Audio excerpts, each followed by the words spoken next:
안녕하세요. 예. 자, 오늘부터 해서 새로운 과정이 시작됩니다. 오늘부터 진행되는 과정은 이름이 기출 적용이에요. 기출 적용 강의고 13주로 진행이 될 겁니다. 오늘 1주차 수업이고 말 그대로 기출 문제를 가지고 이론을 다시 한번 정리하는 그런 과정이 되겠습니다. 강의 계획표를 받으셨죠? 강의 계획표 참고하세요. 이렇게 진행이 될 거예요. 특별한 사정이 없으면. 그 제일 오른쪽 칸에 예습란이라고 되어 있는데 혹시 공부를 처음 하시는 분은 이 과정을 바로 들으면 너무 힘들 거예요. 무슨 말인지 정상적으로 들을 수가 없어요. 그래서 예습 차원에서 그 전 과정 1, 2, 3 이론 정립 과정을 좀 이렇게 들어오시라라고 하는 것이고, 뭐 이론 정립 과정을 들으셨던 분들은 자연스럽게 예습이 되어 있으니까 그냥 오시면 되고 그렇습니다. 그 다음에 이번 과정부터는 강의 진행 방식도 살짝 변형을 가해서요. 지금까지는 제가 PPT로 준비를 해와가지고 뭐 애니메이션 효과를 가득 넣어서 그렇게 좀 수업을 하고 그다음 문제 풀고 이렇게 했었지 않습니까? 근데 이번 과정부터는 아예 그림 입법책을 띄워놓고 그냥 이 책을 가지고 PDF 방식으로 이렇게 설명을 드릴게요. 각각 장단점이 있는데 이 방식도 굉장히 현실적으로 더 효과가 있을 수 있습니다. 그냥 여러분들이 어차피 책으로 공부를 하셔야 되잖아요. 그 책을 그대로 띄워가지고 이렇게 보시라고 설명하면서 이렇게 진행을 할 거예요. 그래서 어느 정도 이론 설명이 끝나고 나면 똑같은 방식으로 기출지문 족보를 풀 거예요. 족보를 우리 1, 2, 3월 동안 풀었지 않습니까? 다 푼 게 아니고 좀 남아있는 거 있죠? 그렇지 않나요? 뭐 대답도 안 하시고. 아무튼 그렇습니다. 그래서 그 어떤 빈 부분을 갖다가 조금 더 채워서 풀고 어떤 것은 반복해서 푸는 것도 있고 새로운 거 푸는 것도 있고 그렇게 하고 제일 마지막 시간에 주로 제일 마지막 시간에는 요 책 2시간 합격당 전용 교재 요 책이 3개의 파트로 돼 있잖아요. 파트 1은 이론, 파트 2 기출문제, 파트 3 뭐죠? 예상 문제 이렇게 돼 있는데 두 번째 파트를 해당 진도만큼 풀 거예요. 오늘 진도만큼. 오늘 진도가 요만큼이거든요. 오늘 다시 민법 총칙 첫 부분에 법률행위의 총설 당사자 목적 여기까지 진도를 나갈 건데 여기에 이 책의 기출문제 파트 2 부분을 풀 거다 이거죠. 제일 마지막에. 그렇게 수업을 진행하도록 하겠습니다. 자, 시작을 해볼게요. 그래서 여기. 그러니까 전부 다 속속들이 전부 다 일일이 하나씩 다 설명하진 않아요. 그렇게 설명을 하면은 2시간 반이 아니고 20시간 반 뭐 이렇게 되는 거죠. 그래서 적당히 수업을 하도록 하겠습니다. 여러분들의 도움이 되도록. 그리고 저기 보시면 제가 노란색 또는 파란색으로 형광펜을 좀 미리 칠해온 부분이 있거든요. 딱히 뭐 엄청 중요해서 칠해온 게 아니고 이 부분을 좀 설명을 해야 되겠다고 제가 알려고 인지하려고 해놓은 거니까 특별히 따라서 형광펜을 칠하거나 그러실 필요는 없습니다. 별 의미 없는 겁니다. 그냥 의미는 뭐냐면은 족보에 나오거나 오늘 여기 파트 2에 나오는 그 파트니까 이 부분은 빠뜨리지 않고 좀 설명을 한 번이라도 언급을 해야 되겠다고 제 스스로에게 주지시키기 위해서 해놓은 거니까 여러분들이 특별히 뭐 따라서 색깔 칠하거나 뭐 그렇게 하실 필요는 없습니다. 한번 해볼게요. 첫 번째, 자 권리 변동, 권리 변동이라고 하는 거 제일 처음 나오는 거잖아요. 권리가 발생, 변경, 소멸되는 걸 권리 변동이라고 하죠. 민법 41번 문제로 처음에 나올 수 있는 문제가 이 권리 변동이 이 구체적 예와 해당해서 매칭시키는 문제. 이건 어떤 모습이냐? 이거는 원시 취득이냐, 승계 취득이냐? 승계면 이전이냐, 설정이냐 이렇게 매칭시켜서 그 예와 그 모습을 연결시키는 문제가 나올 수 있으니까 그거를 좀 대비를 하셔야 돼요. 자, 보시면 권리의 발생, 취득에는 두 종류의 발생이 있죠. 원시 취득과 승계 취득. 처음 생기는 원시 취득이 있어요. 예를 들어서 건물을 지었어요. 건물을 신축해서 소유권을 취득하면 최초로 소유권이 생기는 원시 취득 또는 절대적 발생이죠. 뿐만 아니라 뭐 무주물 선점 바다 가서 고기 한 마리를 잡았어요. 그러면 소유권을 최초로 원시 취득하고 요거 좀 아시겠습니까? 시효 취득하는 거예요. 남의 토지를 20년 동안 소유의사로 점유를 하면 등기를 함으로써 소유권을 취득하는데 요 소유권 취득은 이렇게 넘어오는 게 아니고 새로운 소유권을 취득하는 원시 취득이죠. 이런 게 원시 취득이죠. 자, 그다음에 승계 취득으로 가서요. 승계 취득은 전주로부터 권리를 계승하는 거죠. 전주로부터 권리를 물려받는 거예요. 근데 그 물려받는 방식에 두 종류가 있죠. 이전적으로 승계받는 방식이 있고 설정적으로 승계받는 방식. 이전적 승계는 전주의 권리가 없어져요. 전주의 권리가 통째로 확 넘어오는 거죠.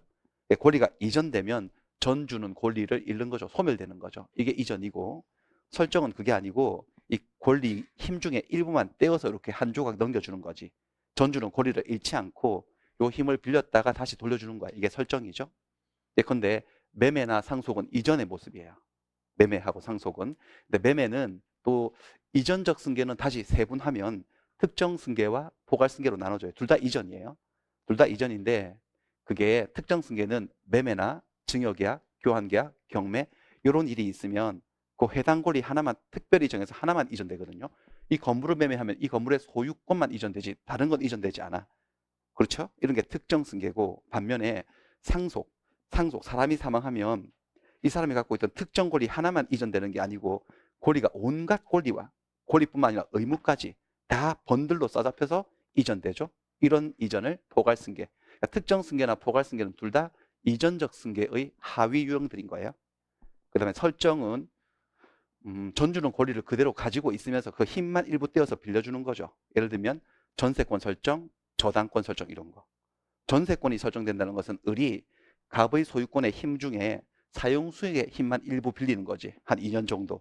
빌렸다가 다시 2년 끝나면 돌려주는 거죠. 이럴 때 얘는 얘한테 전세권을 이전해 준 게 아니고 뭐 해줬다고 하는 거죠? 설정해 줬다고 하고. 여기도 마찬가지예요.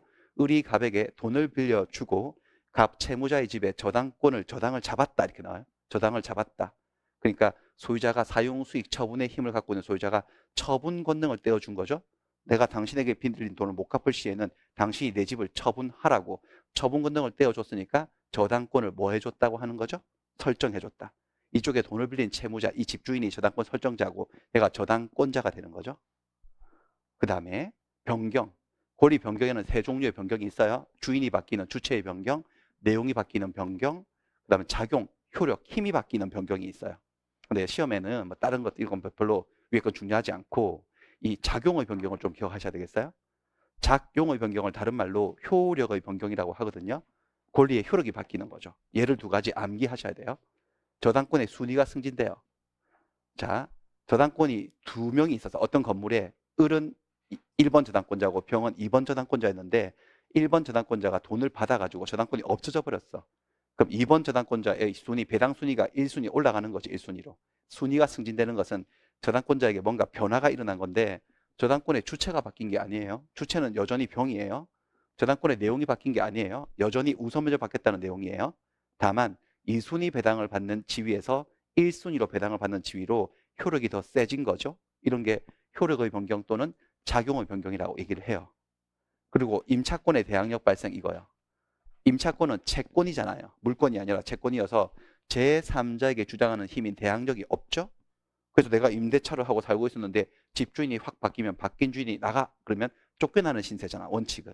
대항력이 없는데 요 임차권을 민법에 따라서 등기를 마치면 민법 621조에 따라서 등기를 마치거나 또는 주택임대차라면 등기를 안 해줘도 주택을 인도받고 주민등록 전입신고를 하게 되면 얘는 등기하는 그 순간 인도와 중력을 했을 때는 다음날 0시에 뭐가 생긴다는 거죠? 대항력이 생겨서 이렇게 되면 바뀐 주인에게 쫓겨다니지 않지 이제. 대항할 수 있지 당당하게. 바뀐 주인이 임대인 돼버리는 거잖아요. 그러니까 임차권은 대항력이라는 효력이 없다가 등기를 하거나 인주 또는 상가 건물 같으면 인도와 사업자 등록을 신청하면 다음 날부터 대항력이 생기니까 임차권에 뭐가 바뀐 거죠? 효력이. 상대적 효력밖에 없다가 절대적 효력이 바뀌는 효력의 변경이죠. 임차권의 주인이 바뀐 것도 아니고 내용이 바뀐 것도 아니고 이렇게 좀 외워두셔야 되고요. 그다음 권리의 소멸에는 절대적 소멸과 상대적 소멸이 있죠. 권리 자체가 완전히 사라지는 거 세상에서. 그러니까 물건이 멸실되어서 소유권이 없어진다면 건물이 지진에 폭삭 내려앉았어요. 그럼 소유권이 절대적으로 소멸한 거죠. 반면에 권리가 타인에게 이전되었을 때요. 매매 등을 통해서 매매, 증여, 교환을 통해서 권리가 이전되면 전주에게서는 권리가 소멸되죠. 하지만 세상 전체의 관점에서는 이쪽으로 움직인 거지 권리가 사라진 게 아니니까 이런 건 절대적인 소멸이 아니라 그 사람 입장에서만 소멸된 어떤 소멸이라는 거죠? 상대적 소멸이에요. 됐어요? 이런 거. 그래서 여기다가 제가 적어놨어요. 족보 8페이지를 풀겠다. 이 상황에서 이렇게 제가 풀려고 적어놓은 거예요. 그렇죠? 그냥 제가 이걸 다 외워가지고 어떻게 할 수는 없으니까 그냥 제가 해놓은 거예요. 그냥 족보 8페이지로 가볼게요. 8페이지. 자, 실판이 나와 있네. 8페이지에 제가 우리 1라운드에 제가 파란색으로 쭉 표시해가지고 풀었거든요. 2라운드에 지금 4, 5, 6월 2라운드에 풀 문제들은 초록색으로 표시한 것만 풀 거예요. 이걸 다시 풀면은 이거 진짜 2시간 반 유지 못해요. 그러니까 초록색으로 된 것만 선별적으로 풀고 이렇게 적당히 하도록 하겠습니다. 제가 어떻게 해도 여러분들은 별 관심이 없으신 것 같은데 제 마음대로 해도 될 것 같은데 지금 끝내버려도 될 것 같은데 분위기는. 네. 자, 요거만 볼게요. 1순위 저당권이 소멸되어서 2순위 저당권이 순위가 더 승진되었다. 이 저당권에 뭔가 변화가 일어났다는 거죠. 주체의 변경이 아닙니다. 이건 내용의 변경으로 되어 있네. 내용의 변경인 것도 아니지. 뭐라 그랬더라 금방? 작용의 변경. 다른 말로 효력의 변경이다 해야지. 내용의 변경이 아닙니다. 그래서 틀렸습니다. 이 정도만 보고 나머지는 다 뭐 뻔한 얘기 드리니까 보시고 그 다음에 다시 돌아와서요. 이쪽으로 돌아와서 이쪽 페이지, 다음 페이지예요. 자, 권리 변동. 이렇게 권리가 발생, 변경, 소멸하는 것을 권리 변동이라고 해요. 이 권리 변동이 일어나는 그 원인, 반드시 원인이 있겠지. 아닌 땐 굴뚝에 연기가 날 리가 있겠습니까? 원인이 있으니까 권리 변동이 일어나는 결과가 생기는 거야. 이때 권리 변동을 일으키는 원인을 법에서는 법률 요건이라 부르죠. 이 요건이 갖추어져서 일어나는 권리 변동이라는 결과를 법률 효과라고 하죠. 요건이 갖추어지면 효과가 발생하는데 요건은 두 종류의 요건밖에 없다 그랬어요. 하나를 뭐라 부른다? 법률 행위. 또 다른 하나를 법률의 규정이라 부르죠.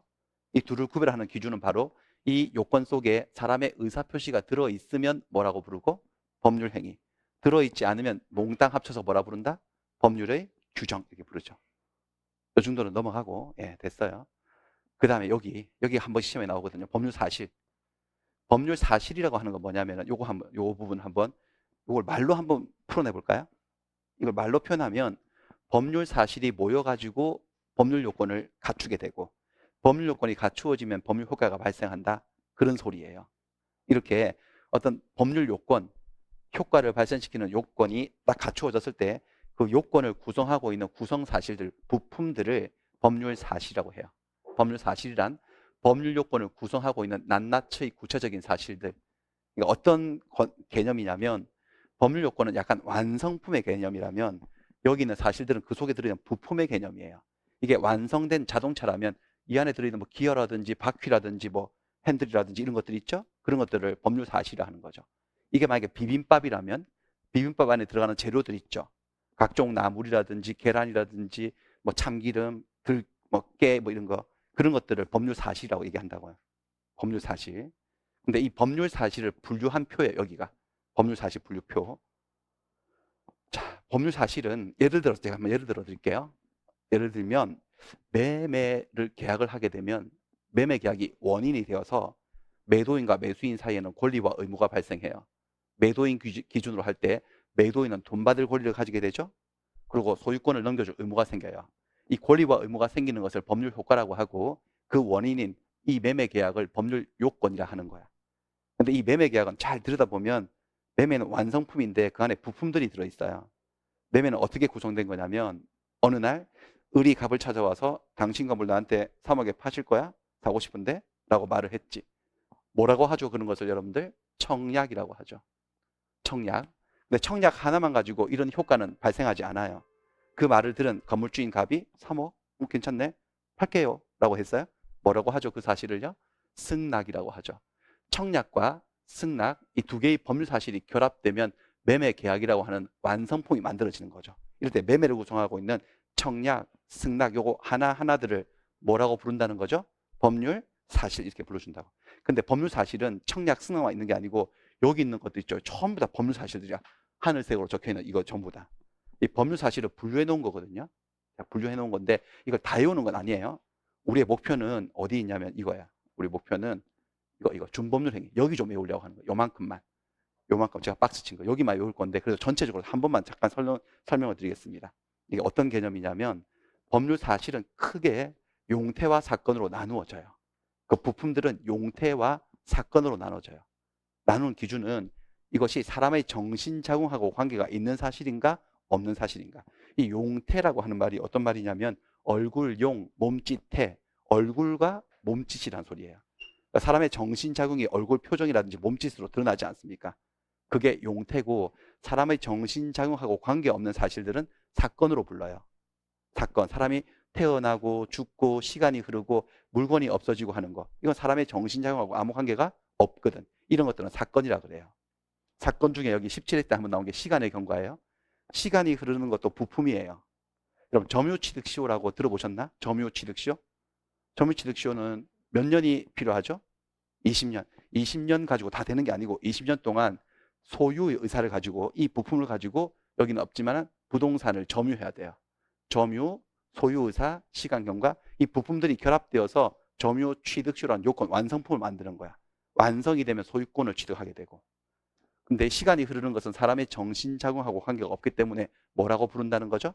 사건 이렇게 불러요. 외우실 필요는 없습니다. 그냥 들어보세요. 그 다음에 사람의 정신작용하고 관계에 있는 것들은 다 뭐라고 한다? 용태. 근데 이 용태는 그 정신작용이 외부로 드러나느냐 내면에 머물러 있는지에 따라서 외부적인 용태와 내부적 용태로 나눠져요. 사람의 정신작용이 외부로 드러나는 수단이 바로 사람의 행위 아닌가요? 행위. 내면에 머물러 있는 정신작용을 의식이라고 하잖아요. 용태는 행위와 의식으로 나눠진다는 거지. 약간 철학적이죠? 독일 애들 얘기해. 독일 애들 이러고 있었어요. 우리가 주리를 틀어라. 그러고 살고 있을 때 독일 애들은 저러고 살고 있었죠. 되게 다르죠? 예. 그 다음에 의식은 다시 사람의 정신작용이 내면에 머물러 있는 의식은 관념적인 용태와 의사적인 용태로 나누어진다네. 관념적인 용태는 단지 아냐 모르냐 선악의 개념, 지부지 아는 거 모르는 거 이게 관념적인 용태고 의사적인 용태는 의지적인 부분 가지겠다는 소유의 의사, 의지를 발휘하는 거. 이게 정신작용이라도 조금 다르잖아요. 이건 지적 요소고 이건 의지적인 요소거든. 이렇게 나눠지고 다시 사람의 행위는 법의 관점에서 바라보면 두 종류의 행위밖에 없어요. 적법행위하고 위법행위. 법질서가 그 행위를 긍정적으로 봐서 그건 해도 괜찮지 해 라고 허용한 행위를 적법행위. 법질서가 그런 행위는 부정적으로 봐서 그거 하지 마 하면 처벌할 거야 불이익을 줄 거야 라고 금지한 행위. 법에 의해서 허용된 행위를 뭐라 한다고요? 적법행위. 법에 의해서 금지된 행위를 뭐라 한다고요? 위법행위라고 해요. 대표적인 민법상 위법행위는 이 두 가지예요. 채무불이행, 빚인 돈 안 갚고 이러는 거, 매매계약 해놓고 소유권 안 넘겨주고 중도금 잔금 안 주고 이러는 거, 채무불이행. 아니면 사람 막 폭행하고 교통사고 내고 이러는 거, 불법행위. 이런 게 대표적인 위법행위고 이런 위법행위가 있으면 손해배상 책임이 발생하는 게 민법상의 기본 원리예요. 다시 적법행위로 가서 법상, 법질서에서 허용된 적법행위 중에 이게 있는 거죠. 이거 뭐야? 이건 좀 우리가 많이 봤던 거잖아. 의사표시가 드디어 나와요. 그러니까 의사표시는 적법한 행위인 거야. 적법행위. 의사표시를 하는 것은 권리변동을 일으키겠다는 의사를 표시하는 거죠. 청약, 승낙, 취소, 해제, 해지, 철회, 추인, 면제, 상계 이런 것들. 이런 의사표시들이 일단 있고 그 다음에 사람의 적법한 행위 중에 의사표시가 아닌 나머지 여집합을 다 싸잡아서 뭐라고 부른다는 거죠? 준법률행위라고 해요. 얘를 준법률행위라고 부르는 이유가 뭐냐면은 의사표시를 하는 사람의 행위를 뭐라고 하죠, 여러분들? 법률행위라고 하거든. 법률행위라고 하기 때문에 요거는 법률행위는 아닌데 법률행위하고 좀 닮았다, 비스무리하다라고 해서 준법률행위라고 부르고 준법률행위는 다시 두로 나눠져요.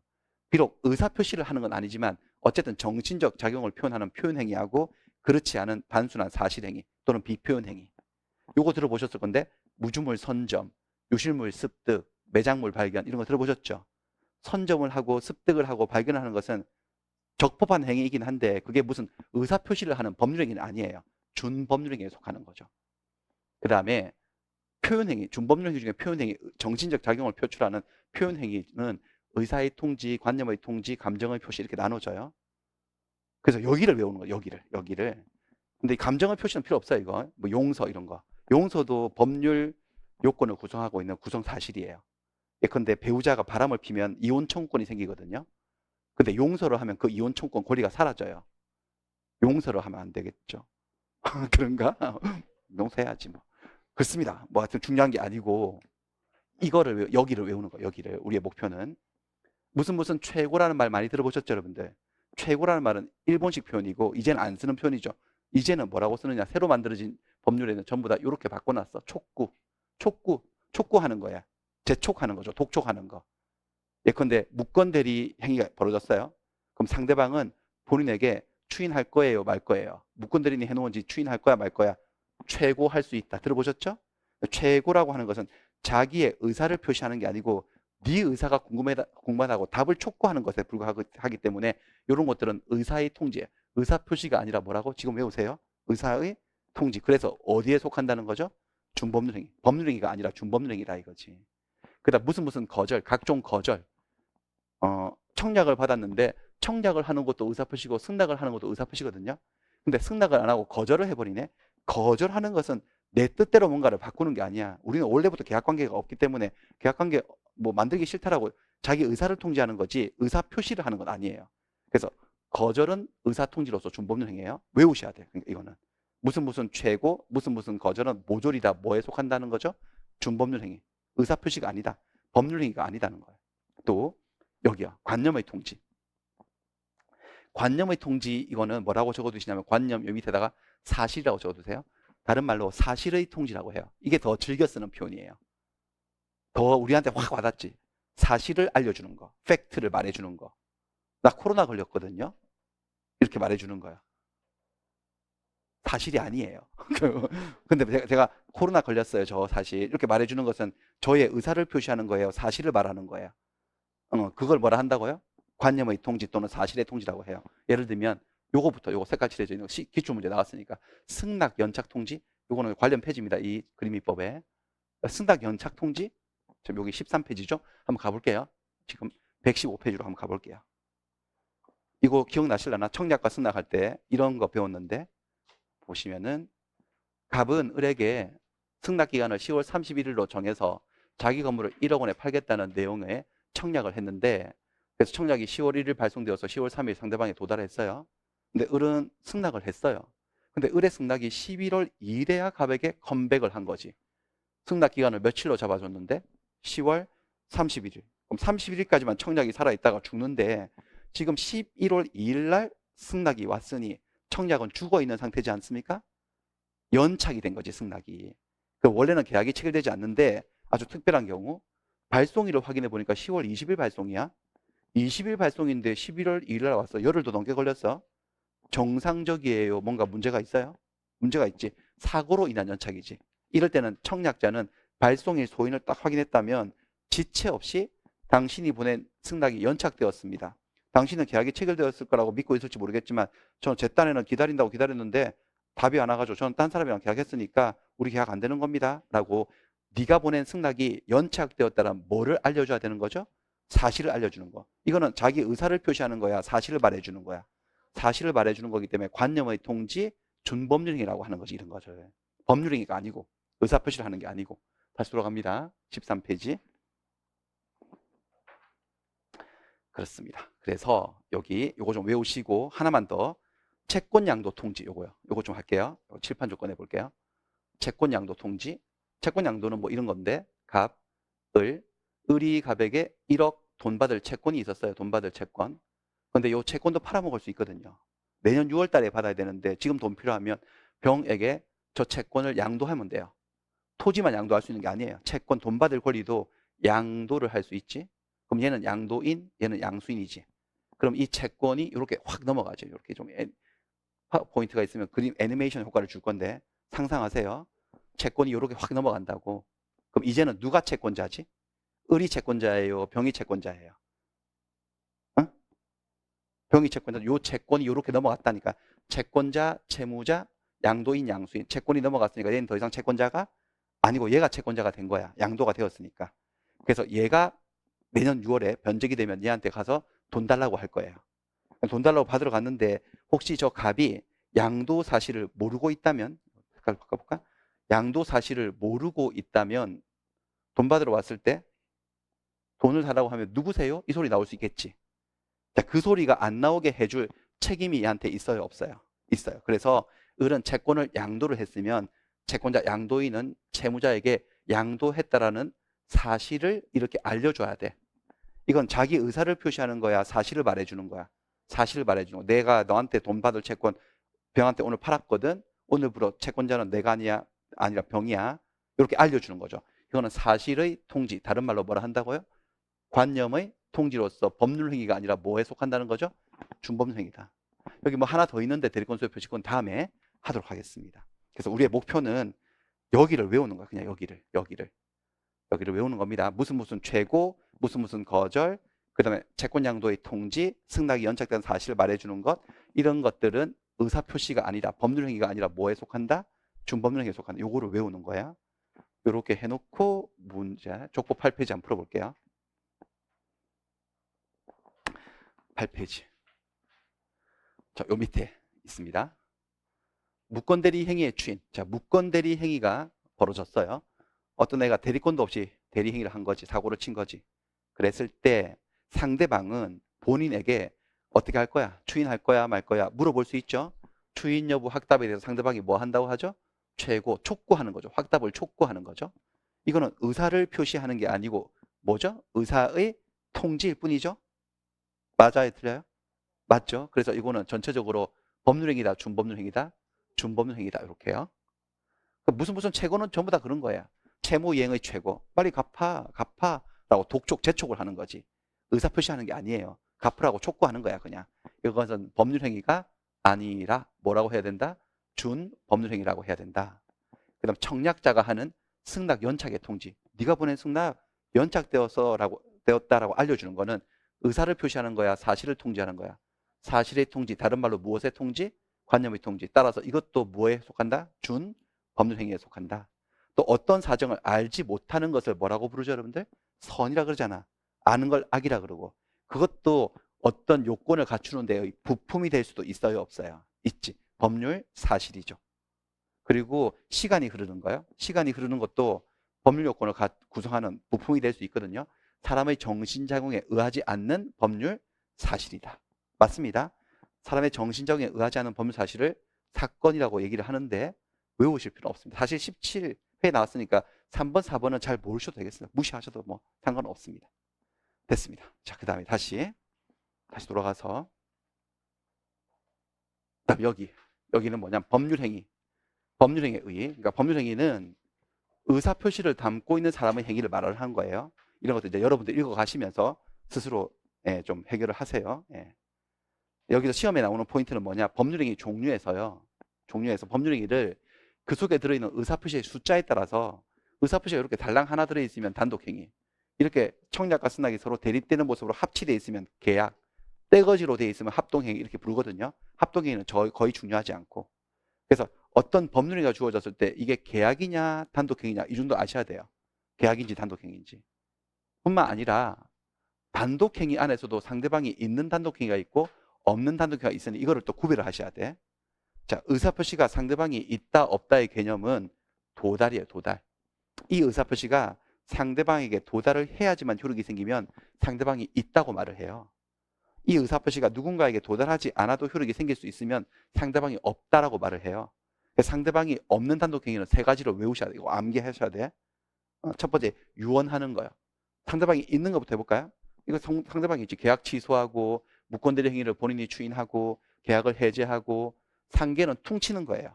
서로 뭐 1,000만 원씩 서로 주고받을 거 있을 때 서로 1,000만 원씩 주지 말고 그냥 퉁쳐서 없애버리는 걸 상계라고 해요. 상계를 하고 이런 것들, 공유 지분을 포기하고 이런 것들은 상대방이 있어요. 상대방에게 도달을 해야지 효력이 생겨요. 하지만 이 세 가지, 유언을 하고 소유권을 포기하고 재단법인을 설립하는 것은 누군가에게 이 의사표시가 도달하지 않아도 효력이 생기니 상대방이 없다고 하는 거야. 세 가지 외우셔야 돼요. 유언, 소유권 포기, 재단법인 설립행위. 이 세 가지는 상대방이 없어요. 없어요. 특히 주의하실 것, 유증요. 유증은 누군가 유언을 했어요. 그 유언한 자가 돌아가셨어. 유언한 자가 죽어야지만 효력이 생기거든요. 그분이 돌아가셔가지고 유족들이 유언장을 열어봤더니 유언의 내용이 자기가 이 강남에 빌딩 한 채 있는데 그거 길동이 주겠다고 한 거야. 그게 유증이지. 유언으로 누군가에게 뭘 주겠다고 유언한 거.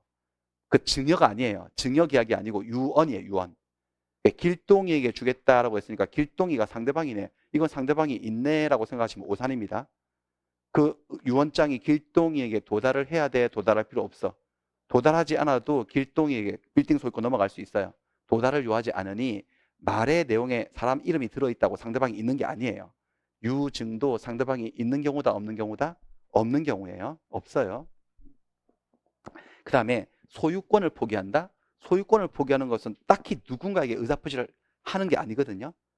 그래서 누군가에 도달할 필요가 없어요. 소유권 포기는 상대방이 없는데 공유 지분권을 포기하는 건 상대방이 있어요. 예를 들어서 토지가 이렇게 있는데 토지에 갑, 을, 병 세 사람이 지분 3분의 1씩 공유하고 있었어요. 근데 어느 날 병이 이 지분을 포기를 하겠대.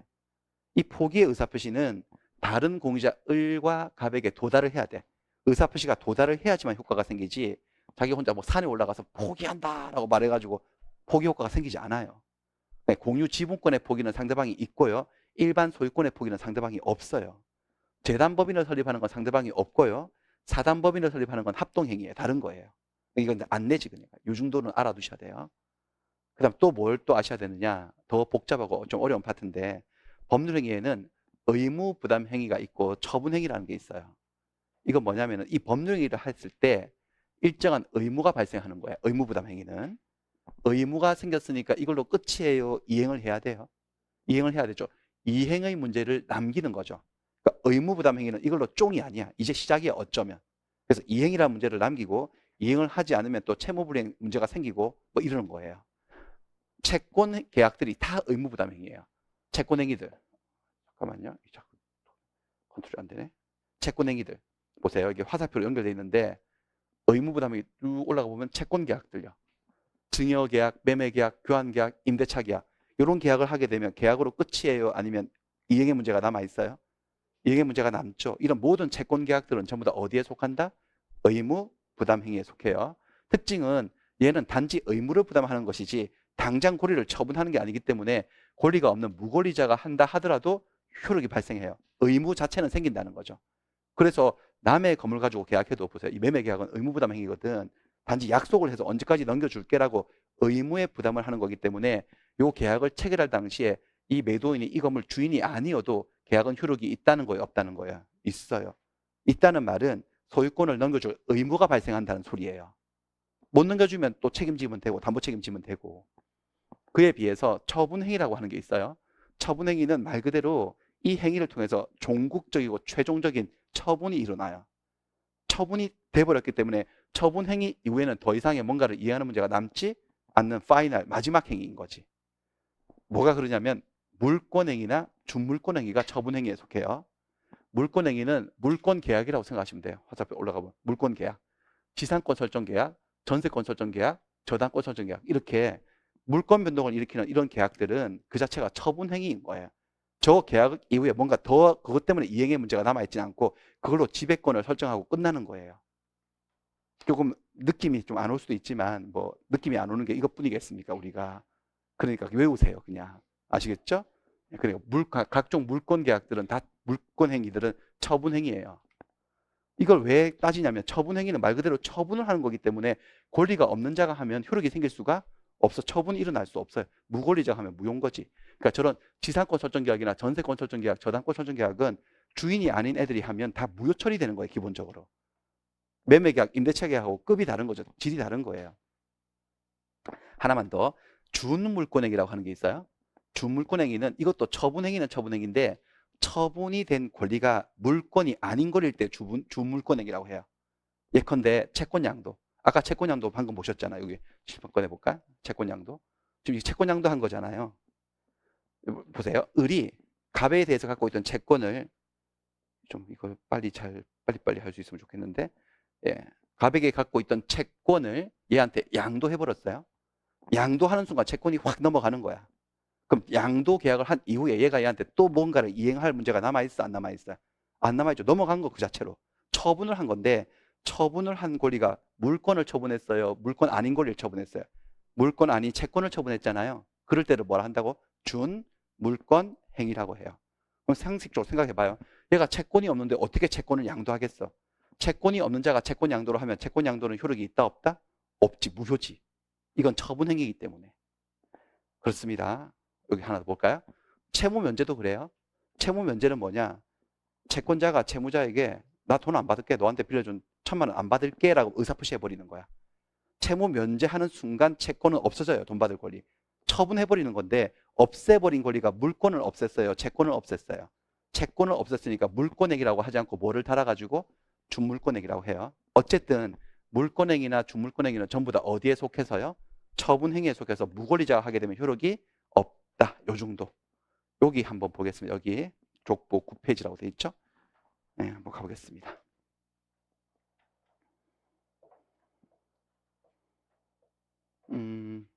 초록색으로 된 것만 골라가면서 풀어보겠습니다. 법률행위 종류에 합의 해제가 단독행위인가? 합의 해제가 단독행위인가요? 아니죠. 여기 합의라고 돼 있잖아, 지금요. 합의 해제는 뭐냐면은 갑과 을이 뭔가 계약을 했어요. 계약을 했다가 뭐가 수가 틀어졌는지 뭐 마음이 바뀌었는지 을이 갑을 찾아와서 죄송한데요.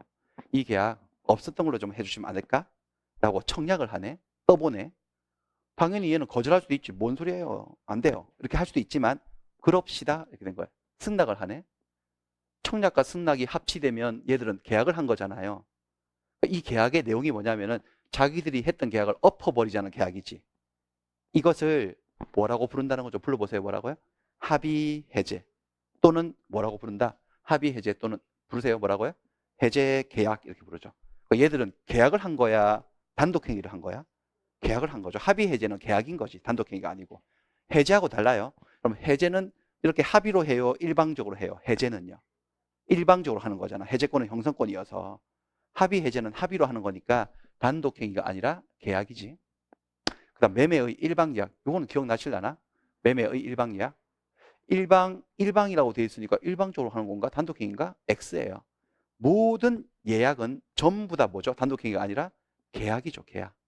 자, 매매 일방계약은 뭐냐면은 개념이 일방계약은 좀 지우면서 할까요?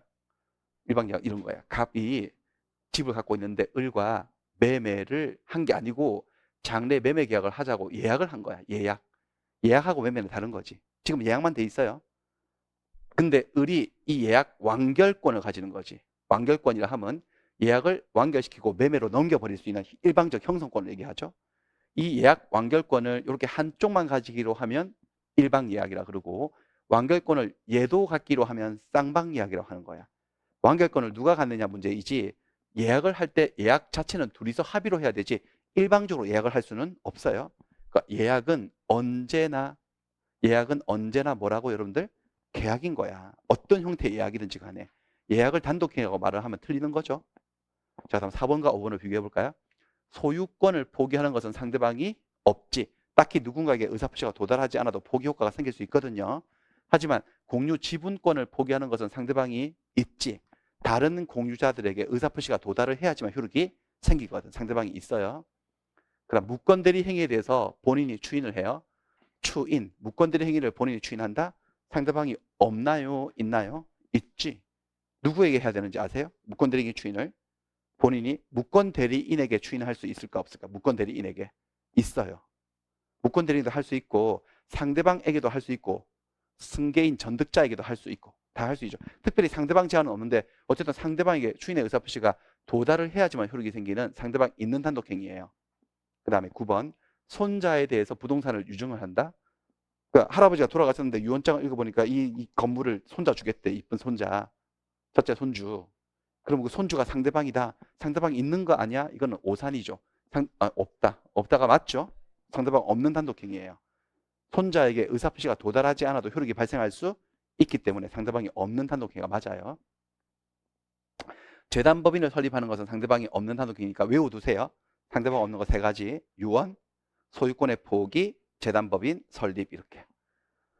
자, 여기가 조금 애매한 것들이죠. 어려운 것들인데 교환 계약, 임대차 계약, 주택 분양 계약 요까지만 끌어볼게요. 요것들은 의무 부담행위인지 판단해 볼까요? 그러니까 저 계약 이후에 끝나는 건지 더 뭔가가 남았는지. 자, 교환 계약을 체결하면 끝이에요. 이제 이행을 해야 돼요. 이행을 해야 되죠. 그러니까 무슨 행위죠? 의무 부담행위요. 임대차 계약을 했으면 지금부터 이행을 해야 되는 거죠. 물건 비워주고 차임 지급하고 이행의 문제가 남아 있으니까 임대차도 뭐예요? 의무 부담행위고. 오늘 주택 분양 하나 받았어. 아파트 분양. 오늘로 끝이에요. 분양 대금 줘야 돼요? 줘야 되죠. 의무 이행의 문제가 남아 있어요. 저것들은 이행의 문제를 남기는 모조리 다 뭐라고요? 의무 부담행위지만 채권을 양도해 버렸다니까. 채권을 팔았어 그냥. 그럼 내가 그것 때문에 더 뭘 해야 될 일이 남아 있어 안 남아 있어? 안 남아 있으니까 이것은 의무 부담 행위가 아니라 무슨 행위에 속하는 거죠? 처분 행위에 속하는 반대 개념 처분 행위. 처분 행위는 처분 행위인데 처분한 권리가 물건을 처분했어, 채권을 처분했어.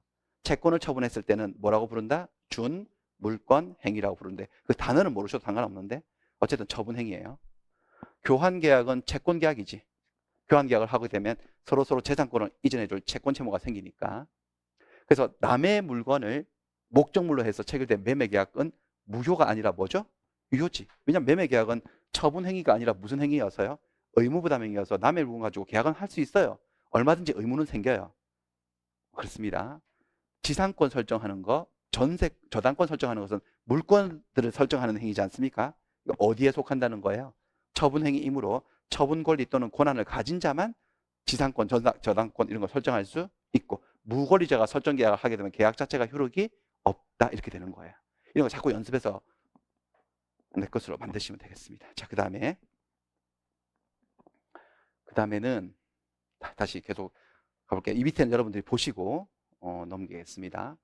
이 파트도 법률행위 요건. 자, 법률행위가 당사자가 원하는 대로 효과가 생기려면 일단 성립 요건을 갖춰야 되죠. 성립 요건은 세 가지 아닌가요? 모든 법률행위는 당목의, 당사자와 목적과 의사표시가 존재했을 때 성립합니다. 계약 같으면 계약 당사자가 둘이 있어야 되고 계약을 하는 목적이 있어야 되고 의사표시가 합치돼야 되죠. 청약과 승낙이 합치되면 계약이 성립을 하죠. 그 다음에 그렇게 성립한 법률행위가 효력까지 정상적으로 완전히 생기려면 효력 요건을 갖춰야 되죠. 노란색 바탕에 있는 것들이 효력 요건 아닙니까? 당사자는 권리능력, 의사능력, 행위능력 있을 것, 목적은 확가적사할 것, 의사표시는 의사와 표시가 일치하고 의사결정 과정에 사기나 감옥을 당한 하자가 없을 것. 이 모든 것들을 다 갖추면 효력이 생기죠. 자, 혹시 성립 요건을 못 갖추면 불성립이에요. 합의 자체가 안 되면 계약 불성립이죠. 합의가 되어서 계약이 성립했다 하더라도 효력 요건 중에 뭔가를 못 갖추면 제대로 효력이 생기지 않고 처음부터 무효가 되거나 혹은 뭐 할 수 있게 되거나 취소할 수 있게 되죠. 그 중에서 취소 사유를 세 가지로 외우시는 게 낫다고 했습니다. 재착하 이렇게. 나머지는 다 무효 사유이고. 그렇습니다. 보시고. 그 다음에 여기는 또 뭐냐면은 법률행위의 효력 요건을 정리할 때 여기는 일반적 효력 요건이야. 일반적 효력 요건이라 하는 것은 모든 법률행위에 공통적으로 요구되는 효력 요건. 그러니까 어떤 계약이든 어떤 법률행위든 이건 무조건 효력 요건으로 필요한 거지. 그게 바로 지금까지 우리가 공부한 당사자는 권리능력, 의사능력, 행위력 있어야 된다. 목적은 확정이 돼야 되고 실현 가능해야 되고 적법해야 되고 사회적으로 타당해야 된다. 그 다음에 의사표시는 의사와 표시가 일치하고 하자가 없어야 된다.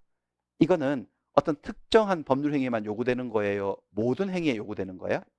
모든 행위에 요구되는 일반적 효력 요건이고 여기 밑에 보시면 이런 게 나와요. 특별 효력 요건이야. 스페셜. 쟤는 제너럴, 얘는 스페셜. 그러니까 이건 뭐냐면 특별 효력 요건이라는 개념은 어떤 법률행위는 저 위에 있는 효력 요건을 다 갖추어도 플러스 알파 이것들을 더 갖춰야지만 효력이 생기는 추가적인 특별한 스페셜한 효력 요건이 더 요구될 때가 있어요. 그것들 정리해 놓은 건데 예컨대 대리행위예요.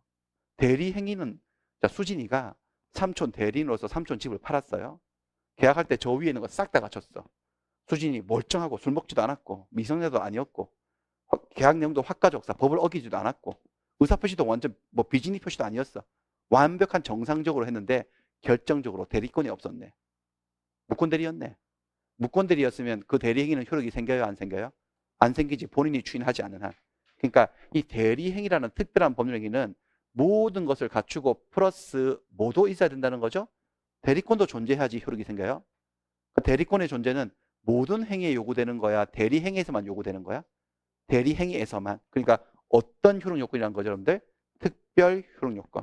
또 조건부 계약에서요. 그러니까 아버지가 아들에게 아들 너 34에 붙으면 아빠가 차 한 대 뽑아줄게. 이렇게 좋은 걸로. 이렇게 계약을 해. 증여계약, 조건부 계약. 자, 이 증여계약은 아들이 시험에 합격을 해야지만 효력이 생기지 않습니까? 정지 조건이 성취되어야지만. 자, 이거는 모든 계약에 요구되는 요건이에요. 조건부 계약에서만 요구되는 요건이에요. 조건부 계약에서 추가적으로 특별히 요구되는 효력 발생 요건이지. 자, 그 다음에 요거는 아직 안 배우셨지만 토지거래 허가구역이라는 구역이 있어요. 그렇죠? 국토교통부 장관은 투기가 성행하고 지가가 급격히 상승하는 지역을 토지거래 허가구역으로 지정해버릴 수 있죠. 그 지정된 구역 내에서 토지에 대한 유상거래, 매매계약, 교환계약 이런 거 체결할 때는 공동으로 관할관청, 시장, 군수, 구청장으로부터 허가를 받아야 돼요. 허가를 받지 않고 체결된 계약은 효력을 인정해 주지 않아요. 그러니까 이 토지거래 허가는 모든 전국 어디에서 다 필요한 게 아니고 토지거래 허가 구역 내 계약에서만 특별히 요구되는 효력 발생 요건인 거지. 이런 게 특별 효력 요건인데 주의하실 것은 농지 취득 자격 증명이라고 하는 게 있어. 농취증이라고 농지법에서 배우실 텐데, 그러니까 뭐냐면 농지 매매 계약을 체결할 때 농지의 소유권을 취득하려면 농지를 취득할 자격이 있다는 것을 증명을 받아야 돼요. 그러니까 농지 매매 계약을 체결하려고 하는 사람은 그 농지의 소재지를 관할하는 시장, 구청장, 뭐 읍장, 면장으로부터 농취증 저거를 발급받아야 돼요. 이 사람은 농지 취득 자격이 있다고 증명해 주는 거지. 관공서에서. 그거를 받아야 돼. 근데 그거를 안 받으면 어떻게 되냐? 안 받았다고 해서 농지 매매 계약이 무효가 되진 않아요. 보세요. 이 농취증이라는 것은 농지를 취득한 자가 등기 신청할 때 첨부해야 될 서류이죠. 서류. 농지를 취득하는 자에게 농지 취득 자격이 있다는 것을 증명하는 서류일 뿐이지 농지 취득의 원인이 되는 농지 매매 계약의 효력 발생 요건인 것은 아니다. 그러니까 농지 매매 계약을 체결했는데 아직 농취증 발급이 안 돼 있어. 안 돼 있다고 해서 이 계약이 무효가 되는 것은 아니고 계약은 효력이 있어요, 없어요? 있고 나중에 등기 신청하러 갈 때 그때 첨부할 서류일 뿐이란 거지 그냥. 요거 주의하셔야 되겠습니다. 요거 한 문제 풀어볼게요. 족보 10페이지. 자, 10페이지로 가서요. 대리 행위에 있어 이거 방금 봤던 거기 때문에 이거를 뭐 푼다는 것도 웃기는 어떻게 보면 그냥 맞춰야지 정상이죠. 듣고 계셨다면. 아, 근데 수업 시간에 잘 풀리던데 그 풀리는 게 아니고 방금 봤던 거 다시 보는 거잖아요. 착각하면 안 됩니다, 여러분들. 공부 다시 하셔야 됩니다, 여러분들이. 내 것으로 만드는 거는 별개 문제예요. 대리 행위에서 대리권이 존재해야 된다는 것은 이 법률 행위의 효력 발생 요건이 맞지. 특별한 효력 발생 요건이지. 대리권이 없으면 효력이 안 생기니까. 정지조건부 법률행위에서 정조건이 성취돼야지만 효력이 생기니까 법률행위가 효력 발생하기 위한 요건이 아니다가 아니라 맞지. 그 다음에 토지거래 허가구역 내에서 토지거래계약을 하는데 관할관청의 허가를 받는 것은 이 계약의 법률행위 효력 발생 요건이다. 맞죠? 맞습니다. 특별 효력 요건들이에요. 근데 얘 3번이나 냈어요. 농지 취득 자격 증명은 농지 매매 계약의 효력 발생 요건이다? 아니다. 농취증 발급 안 돼 있어도 계약은 효력이 생긴다, 안 생긴다? 생긴다. 이렇게. 자, 그 다음에 또 계속합니다. 이 보충, 이 법률행위 당사 파트, 권리능력, 의사능력, 행위력은 우리 시험법이 바뀐데 전혀 모르면 뭐 좀 피곤하니까 좀 읽어보시고 넘어갑니다. 그 다음에 여기서부터 본격적이죠. 본격적으로 시험이 나오는 출제 영역인데 법률행위의 목적. 법률행위가 효력이 생기기 위해서는 그 목적이 확정이 돼야 되고, 자, 법률행위 목적이라는 것은 다른 말로 계약의 내용이에요. 계약서에 적혀 있는 이 내용들요, 여기 합의 사항들. 저 계약이 효력이 생기려면 저 계약의 내용이 첫째 확정이 돼야 돼요. 둘째 실현이 이행이 가능해야 돼요. 셋째 법을 어기면 안 돼요. 적법해야 돼요. 네 번째 사회적으로 타당성을 가진 내용이어야 돼요. 반사회성을 띈 내용이어서는 안 되지. 확가적사 이야기. 자, 제일 첫 번째 여기서는 문제거리가 하나밖에 없지. 계약이 유효하기 위해서는 계약의 내용이, 자, 법률행위 목적을 제가 바꿔서 읽고 있어요. 패러프레이징 아시겠어요? 영어로 치면 법률행위 목적, 계약의 내용이 확정될 수 있어야 된다. 확정될 수 있어야 됩니다. 확정 가능해야지만 계약이 효력이 생깁니다. 다만 여기서 시험 문제는, 유일한 시험 문제는 언제까지 확정돼야 되는데 확정 시기 문제예요. 확정 시기. 자, 계약이 유효하기 위해서 계약의 내용이 반드시 계약 성립 체결이죠. 체결 당시에 구체적으로 확정되어 있을 필요는 없고 이행기까지만 그 전까지만 확정되면 충분하다, 족하다. 그래서 매매 계약을 체결했어요. 매매 계약이 효력이 생기려면 계약의 내용, 어떤 물건을 넘겨주고 돈은 얼마 줄 것인지, 이게 계약 내용이거든요. 이게 확정이 돼야 되는데 반드시 이날 확정되어 있어야 한다. OX, X. 이날 전까지만 확정될 수 있으면 된다. 그래서 계약 체결 당시 구체적으로 확정되어 있어야 하는 건 아니고 사후에라도 나중에라도 구체적으로 확정할 수 있는 방법과 기준만 정해져 있으면 족하다. 그러니까 이날 당시에는, 계약 체결 당시에는 어떤 물건을 넘겨주고 돈은 얼마를 줄 것인지를 확정할 수 있는 방법과 기준만 제시되어 있어도 충분히 계약의 효력이 생길 수가 있다는 거죠.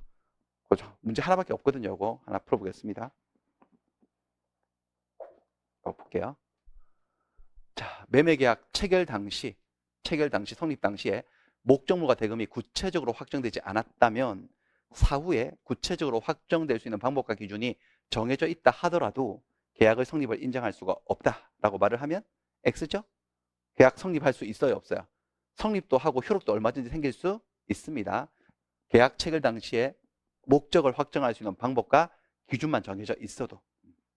자, 그 다음에는 이제 확정, 그 다음 가능이죠. 가능 얘기 가볼까요?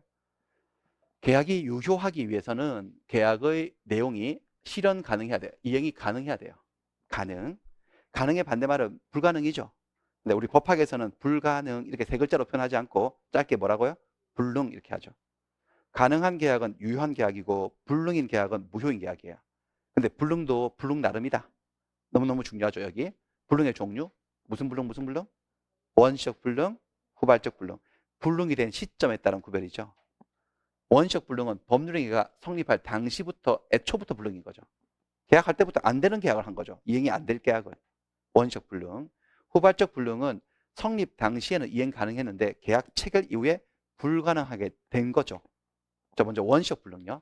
제주도 별장 사건이죠. 9월 25일 날 불타서 없어진 별장을 서울에서 별장 주인이 그것도 모르고 연락을 못 받았나 봐, 별장 주인이. 그래서 서울에서 계약을 체결해버렸지. 소유권 넘겨주겠다고. 그럼 계약을 체결할 때부터, 체결한 이날부터 처음부터 소유권 이전은 가능이다, 불능이다? 불능. 이런 불능을 뭐라 한다? 원시적 불능. 그러면 계약은 체결되었으나 계약은 처음부터 뭐라는 거야? 무효예요. 자, 무효면 무효의 공식에 따라서 아직까지 이행하지 아니한 잔금은 줄 필요가 없고 이미 이행되어 버린, 모르고 준 계약금과 중도금에 대해서는 부당이득을 주장해서 돌려달라고 반환 청구할 수 있지. 돌려받는 거고, 그 외에 이 매수인은 계약금 중도금을 돌려받는다 하더라도 그것으로 해결되지 않는 어떤 일정한 손해를 입을 수도 있어요, 없어요? 있죠. 그 손해배상 이야기를 이런 제목으로 다루게 되죠. 뭐라고요? 계약 체결상의 과실 책임이라고. 저 뒤에 116페이지 나오는 내용이잖아. 자, 그 다음에 후발적 불능을 합니다. 후발적 불능은 계약 체결 이후에 불능이 된 거지. 체결 이후에. 그러니까 10월 1일 계약할 당시에는 멀쩡하게 잘 있는 별장을 매매한 거지. 소유권 이전은 가능했고, 따라서 계약은 유효로 출발을 스타트를 잘한 거지. 근데 쭉쭉쭉 하는데 이날 넘겨주기로 했는데 그 전에 불나서 없어져 버린 거죠. 소유권 이전이 불가능하게 된 거지 이제. 이런 불능을 무슨 불능이라 한다고요? 후발적 불능. 제일 첫 번째 문제. 후발적으로 불능이 되면 아까처럼 돌아가서 소급해서 이 계약이 처음으로 돌아가서 똑같이 무효가 되느냐? 그렇지 않다. 후발적 불능은 계약을 무효로 만든다, 만들지 않는다? 만들지 않는다. 계약은 유효했던 거다. 이 역사가 사라지는 게 아니다. 단지 이 불능 사태를 지금부터 처리를 해야 된다. 처리할 때는 두 갈래로 나누었어요. 그 나누는 기준은 뭐였습니까? 채무자에게 이 불능 사태에 대한 뭐가 있나 없나? 귀책 사유가 있냐 없냐. 여기서 채무자는 누구인가? 다 적혀 있네. 매도인이라고. 그렇죠?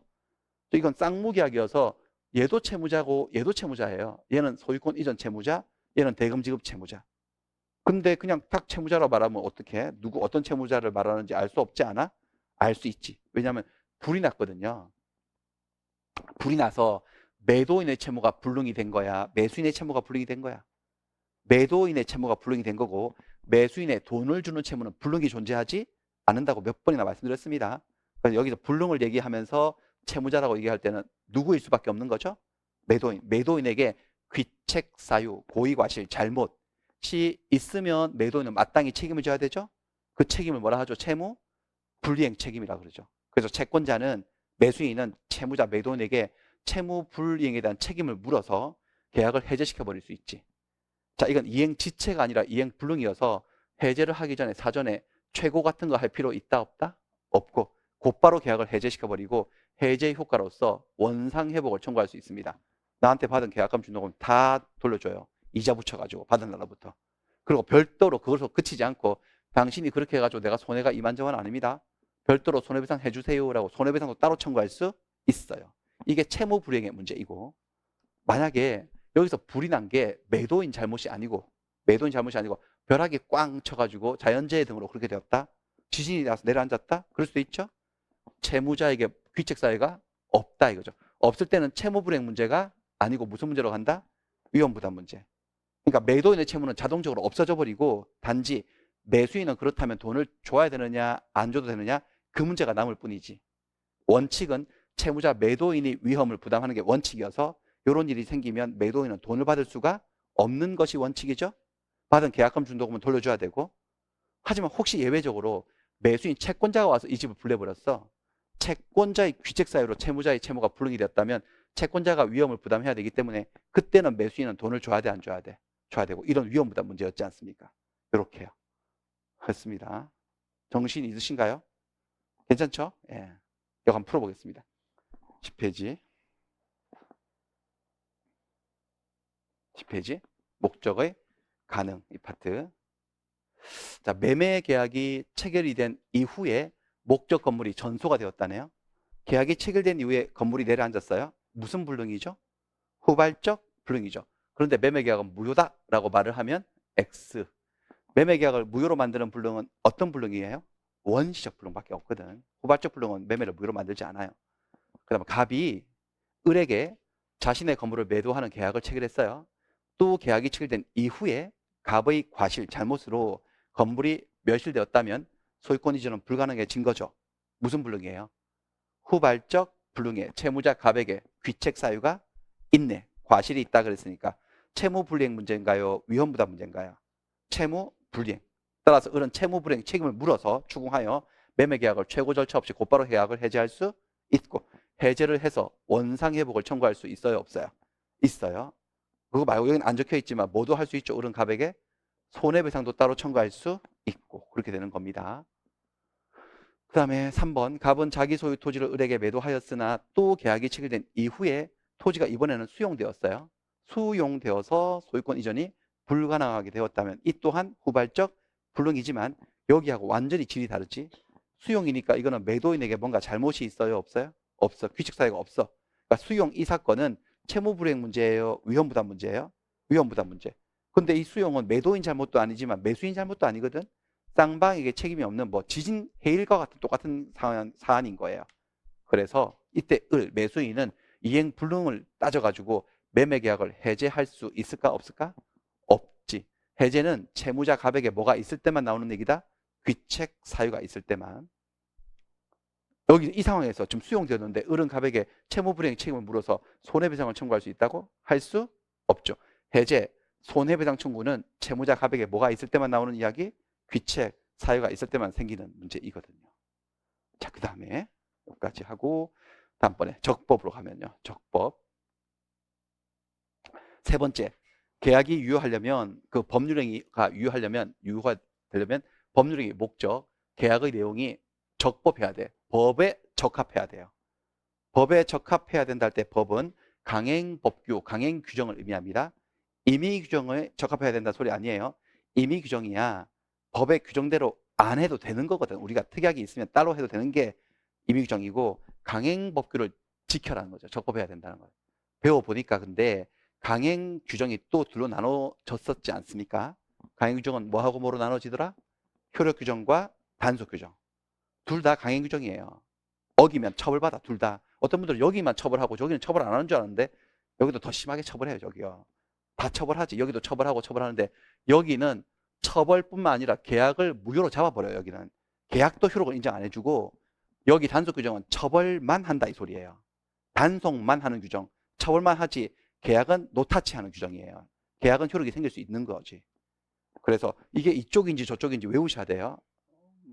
외우는 거 맞네. 예. 다 외우셔야 되지. 그렇습니다. 그래서 첫 번째, 무등록 중개업 금지. 무등록. 중개를 업으로 하려면 중개사무소 개설 등록을 하고 해야 되는 거죠. 무등록인 채로 중개업을 하면 안 돼요.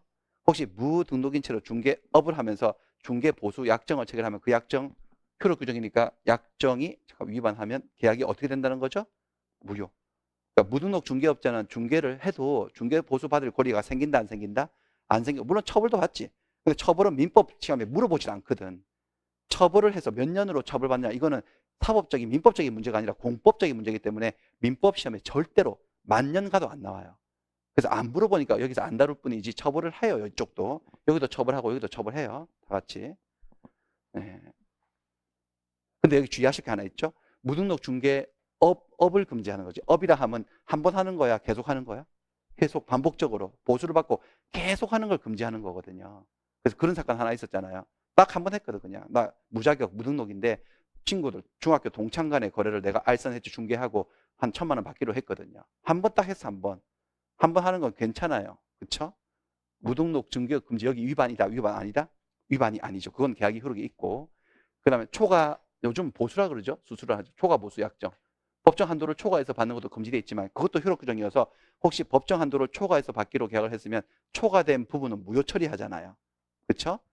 초과된 부분만. 전부 무효다, 일부 무효다? 일부 무효죠. 초과된 부분만 무효. 혹시 초과해서 지급을 했어. 뭣도 모르고 의뢰인이. 그럼 초과된 부분은 부당이득 반환 청구할 수 있고. 그다음 명의신탁. 명의신탁 최근에 했죠. 명의신탁은 금지돼 있잖아요.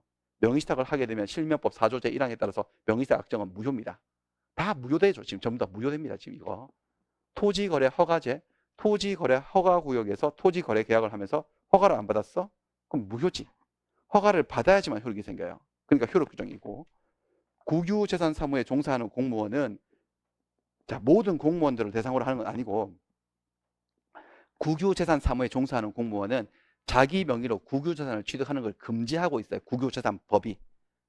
왜냐하면 그 사무에 종사하는 공무원인데 내가 국가로부터 그 재산을 취득할 수 있으면 우리 일반 국민들에게 기회가 오지 않을 거 아니겠어요. 자기들이 그 정보를 다루는데. 그러니까 그 사람들은 취득 못하지. 혹시 취득했어? 걔가 그런 공무원인데 그 무효 처리하는 거야. 근데 바보가 아닌 이상 공무원이 자기 명의로 취득할 일은 없어요. 관계된 쟁점 하나 있어요. 여기 관계된 쟁점. 탈법행위 쟁점. 자, 탈법행위라는 개념은 강행 규정을 직접적으로 위반하는 게 아니고 간접적으로 위반하는, 우회적으로 애둘러서 위반하는 걸 말해요. 예를 들면 국유재산 사무에 종사하는 공무원이 직접 자기 명의로 취득하면 정면으로 위반한 거죠. 당연히 무효 처리해요. 취득은 무효예요. 그렇게 안 하고 타인의 명의로 국유재산을 취득했다면 간접적 위반이지. 이런 것을 탈법행위라고 하고, 강행 규정은 직접적으로 위반했건 간접적으로 위반했건 전부 다 무효입니다. 무효입니다. 그러니까 친구 명의로 취득해도 무효입니다. 그쪽도. 그 다음에 요까지가 효력 규정. 뭐 이런 것들은 모르셔도 되겠어요. 밑에 건. 그럼 단속 규정의 가장 대표적인 것은 중간 생약 등기를 금지하는 규정. 미등기 전매 금지. 자, 부동산을 매수한 사람들아, 다시 전매하고 싶어? 그러면 네가 매수한 그 계약에 따른 등기 신청을 먼저 하고 전매를 해. 미등기인 채로 전매하면 안 돼.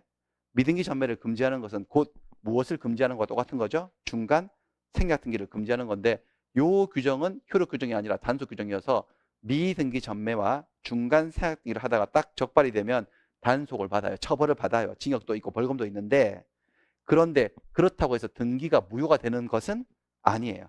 등기가 유효가 될지 무효가 될지는 그때그때 따져봐야 되는 거지. 무조건 무효가 되진 않아요. 이런 게 무슨 규정이라고 여러분들? 단속 규정이에요. 개업 공인중개사는 중개 의뢰인하고 직접 거래하면 안 되는 거 아시죠? 그쵸? 대답 좀 안 하시는 분위기네. 대답도 하시고 해야지 재밌습니다. 여러분들. 직접 거래가 안 됩니다. 직접 거래. 직접 거래를 하면은 처벌받죠. 3.3으로. 근데 직접 거래하다가 걸리면 걸렸다고 해서 그 거래가 무효가 되진 않아요. 중개사가 처벌을 받죠. 단속을 받을 뿐이지 거래 계약, 직접 거래한 거 계약은 효력이 있어요. 저쪽이랑 완전히 다르게 흘러가죠. 이런 게 단속 규정. 그 다음에 국민주택의 전매 제한. 일정 사업주체 국가로부터 아니면 사업주체로부터 분양받은 국민주택 같은 경우는 일정 기간 동안 전매가 금지되지 않습니까? 그 전매 금지 기간 내 전매 약정을 하게 되면 어떻게 되느냐? 그 금지한 기간 내 전매 약정을 했다고 약정이 무효가 되진 않아요. 당사자끼리는 효력이 있는데 그 전매 약정의 효력을 사업 주체에게 주장을 하고 대항을 못할 뿐이에요. 일정한 불이익을 받고. 그러니까 이런 것들이 다 무슨 규정이라는 거지? 단속 규정이에요. 요거 한번 문제를 한번 볼게요. 여기는 뭐 11페이지에 여기 좀 읽어보시고 다음번에 표현들 같은 거 할 때 또 설명하기로 하고, 여기는 11페이지. 자, 3번. 부동산 실권리자 명의 등기에 관한 법률. 부동산 실명법이잖아요. 실명법상 명의진탁 약정에 의한 물권 변동에 관한 규정은 효력 규정이다. OX? O죠? 이게 효력 규정이란 말은 뭔 말이냐면 명의진탁 하지 말라고 했는데 하면 이 약정은 유효이다, 무효이다? 무효이다. 그게 효력 규정이에요. 효력 규정을 위반하면 계약이 무효가 된다. 효력이 인정이 안 된다 이 소리죠. 자, 부동산 거래 신고법상 일정한 구역이라 하면 토지거래 허가구역 내의 토지 매매에 대해서 허가를 받아야 된다라고 하는 규정도 효력 규정이다. OX, 오죠. 왜? 허가를 받지 않으면 효력이 생기지 않는다고 하니까.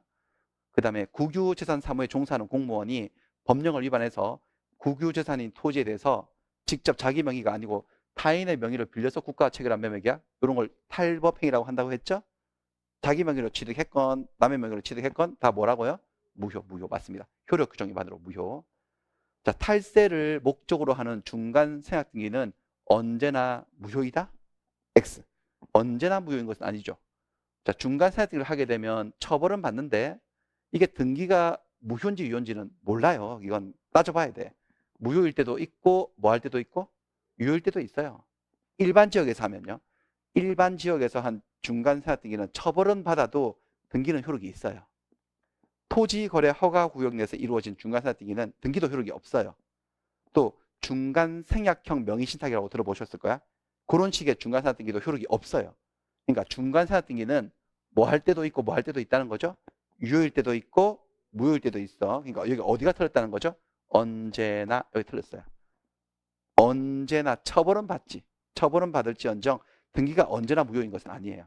그건 따져봐야 되는 거야. 그 사례를 보고. 그 다음에 개업 공인중개사가 임대인으로서 직접 중개 의뢰나 직접 체결해버린 주택임대차 계약은 무효인 것은 아니고, 이건 계약은 뭐 한 거죠? 유효하고 중개사가 처벌을 받을 뿐이지. 직접 거래했으니까. 여기 주택법의 전매행위 제한을 위반하여 한 전매행위 제한을 위반했다는 것은 아직 전매 금지 기간이 아직 다 만료가 안 됐는데 전매약정을 했다. 그렇다고 무효인 것은 아니고 계약 자체는 뭐하다? 유효하고 일정한 불이익을 받을 뿐이다. 뭐 그렇습니다. 이런 내용들이에요. 여기까지 할게요. 여기까지 해서 1교시 됐고 좀 쉬었다가 반사적 법령 여기서부터 하겠습니다.